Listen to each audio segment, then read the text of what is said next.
Welcome to the Keto Vegan Podcast. It's Rachel here, the Keto Vegan. If you're loving this podcast, don't forget to follow or subscribe so you don't miss anything that I'm talking about. New episodes, real talk, a few little recipes and menus, sweet things as well. I know, who knew that that could happen too.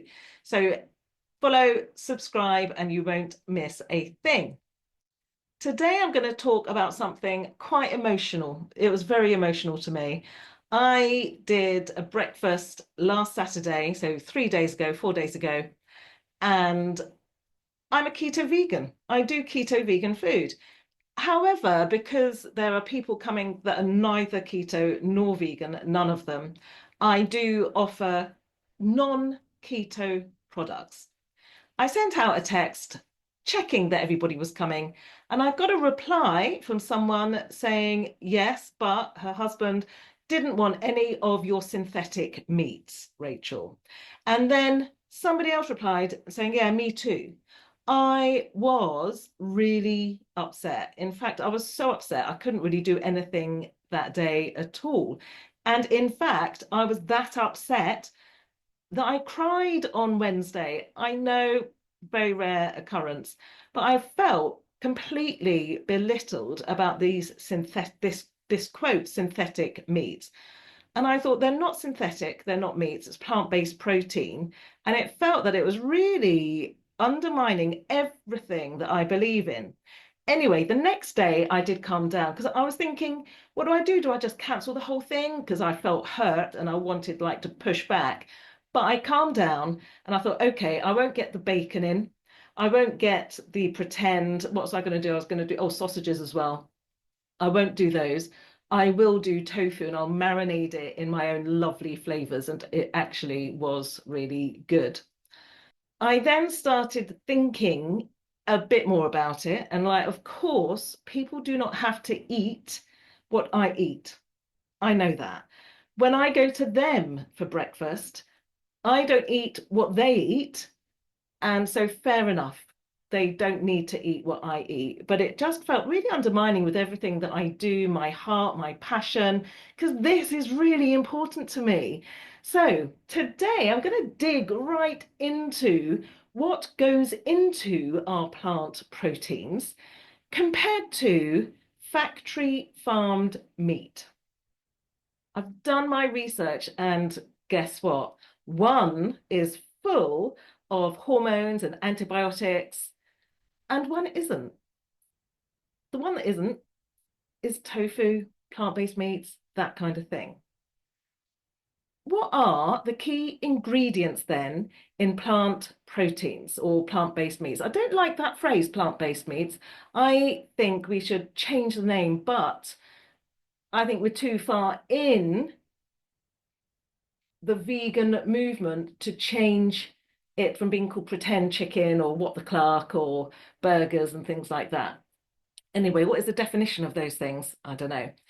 So, what are the key ingredients in our plant proteins? Soy, wheat, soy, last episode, wheat, pea proteins, mushrooms, jackfruit, things like that. Now, with the processing, some products do go through processing to mimic the texture, but so does bread, so does olive oil, so does many other products that are eaten by non-vegans. Loads of processing happens to make things nice, sustainable, and so on. Now, there is a difference between processed and ultra processed. Ultra processed, making things, I guess, what they're implying, synthetic. Some plant-based products, plant-based meats, burgers, are more processed than others. Homemade seitan or tempeh, those are really simple whole foods, very straightforward. Tofu, very straightforward. And there's a few pretend meats that are really basic as well. I've mentioned these before. Oomph is really good. Planted is really basic as well. There are other products that are really, really unprocessed. Couple of ingredients, and that is it. That is it. And then you add your own flavors to that. Some of our plant products that are pretend meats are much more processed than others. Check your ingredients. If you don't understand what an ingredient is, that would mean it's ultra processed, chemicals that we don't know actually what they are. If my synthetic burger is made from peas or soy, then what is a natural burger made from? Oh, right. Cows fed on pesticide laced grain, pumped full of meds to keep it healthy, to make it grow really quickly and faster than it should, bigger than it should, so that they can get more money per pound. And then they are marinated in their own stress hormones from the slaughter process, the cortisol, the adrenaline, the noradrenaline, all of that. What's in a factory farmed animal? What's in factory farmed meat? There are growth hormones. In America, in the United States, these growth hormones are used in beef, but they are banned in the UK and the European Union. But we obviously have loads of imported goods over here. I know people at the moment are vetoing lots of American products. So you might be missing those growth hormones. Antibiotics are also used. These are used to stop diseased, cramped, factory farmed animals getting ill. And actually, more antibiotics are used on farm animals so that they can be grown and that you can eat them, which has been leading to massive antibiotic resistance. And there's concern about how resistant germs are and disease is to antibiotics now because of the overuse in farm animals. There are also beta agonists, which are used in pigs to make them bulk up. They are banned in some places, but they are still in the global supply chain. Is there anything else, I hear you ask? Yes, preservatives and additives. So processed meats contain nitrates, which have been linked to cancer. There are also pesticides and heavy metals in the things that animals are consuming, including contaminated feed and contaminated water.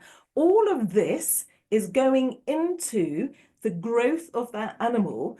All of this is going into their flesh, which is then eaten by carnivores. Not us. Hurrah! We're free from all of that.